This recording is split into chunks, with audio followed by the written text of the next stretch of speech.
اور جب ہم نے موسیٰ سے 40 رات کا وعدہ کیا تو تم نے ان کے پیچھے بچڑے کو معبود مقرر کر لیا اور تم ظلم کر رہے تھے.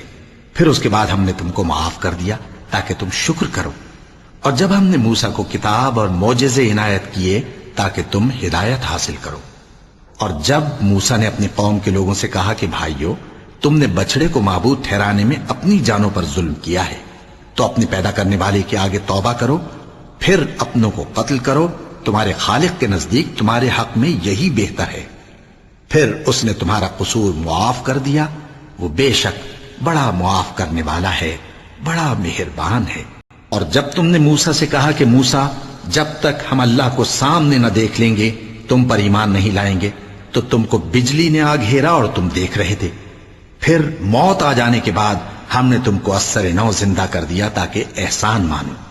اور ہم نے بادل کا تم پر سایہ کیے رکھا اور تمہارے لیے من و سلوہ اتارتے رہے کہ جو پاکیزہ چیزیں ہم نے تم کو عطا فرمائی ہیں ان کو کھاؤ پیو، مگر تمہارے بزرگوں نے ان نعمتوں کی کچھ قدر نہ جانی اور وہ ہمارا کچھ نہیں بگاڑتے تھے بلکہ اپنا ہی نقصان کرتے تھے. اور جب ہم نے ان سے کہا کہ اس گاؤں میں داخل ہو جاؤ اور اس میں جہاں سے چاہو خوب کھاؤ پیو، اور دیکھنا دروازے میں داخل ہونا سجدہ کرتے ہوئے اور حطوتن کہنا، ہم تمہارے گناہ معاف کر دیں گے اور نیکی کرنے والوں کو اور زیادہ دیں گے. تو جو ظالم تھے انہوں نے اس لفظ کو جس کا ان کو حکم دیا تھا بدل کر اس کی جگہ اور لفظ کہنا شروع کیا. پس ہم نے ان ظالموں پر آسمان سے عذاب نازل کیا کیونکہ نافرمانیاں کیے جاتے تھے. اور جب موسیٰ نے اپنی قوم کے لیے ہم سے پانی مانگا تو ہم نے کہا کہ اپنی لاٹھی پتھر پر مارو. انہوں نے لاٹھی ماری تو اس میں سے 12 چشمے پھوٹ نکلے اور تمام لوگوں نے اپنا اپنا گھاٹ معلوم کر کے پانی پی لیا. ہم نے حکم دیا کہ اللہ کی عطا فرمائی ہوئی روزی کھاؤ اور پیو اور زمین میں فساد نہ کرتے پھرنا. اور جب تم نے کہا کہ موسیٰ، ہم سے ایک ہی کھانے پر صبر نہیں ہو سکتا، تو اپنے پروردگار سے دعا کیجئے کہ ترکاری اور ککڑی اور گیہوں اور مسور اور پیاز وغیرہ جو نباتات زمین سے اگتی ہیں ہمارے لیے پیدا کر دے. انہوں نے کہا کہ عمدہ چیزیں چھوڑ کر ان کے بدلے ناقص چیزیں کیوں چاہتے ہو؟ اگر یہی چیزیں مطلوب ہیں تو کسی شہر میں جا اترو، وہاں جو مانگتے ہو مل جائے گا.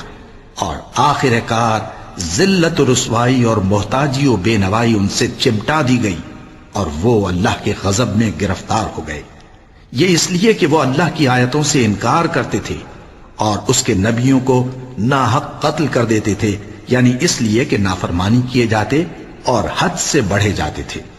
جو لوگ مسلمان ہیں یا یہودی یا عیسائی یا ستارہ پرست، یعنی کوئی شخص کسی قوم و مذہب کا ہو، جو اللہ اور روز قیامت پر ایمان لائے گا اور عمل نیک کرے گا تو ایسے لوگوں کو ان کے اعمال کا صلہ اللہ کے ہاں ملے گا اور قیامت کے دن ان کو نہ کسی طرح کا خوف ہوگا اور نہ وہ غمناک ہوں گے.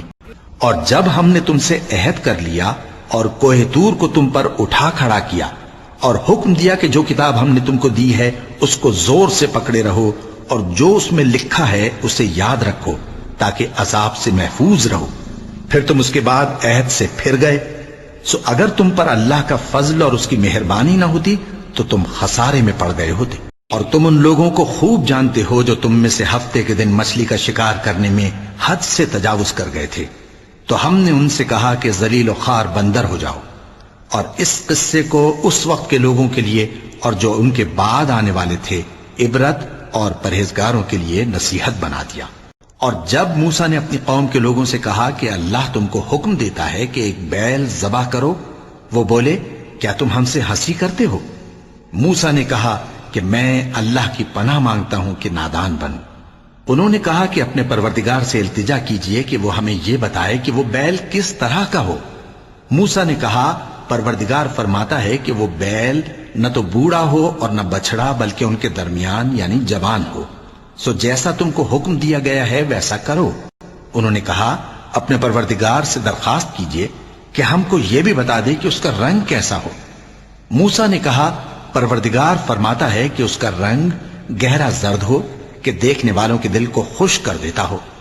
انہوں نے کہا اب کے پروردگار سے پھر درخواست کیجئے کہ ہم کو بتا دے کہ وہ اور کس کس طرح کا ہو، کیونکہ بہت سے بیل ہمیں ایک دوسرے کے مشابہ معلوم ہوتے ہیں اور اللہ نے چاہا تو ہمیں ٹھیک بات معلوم ہو جائے گی.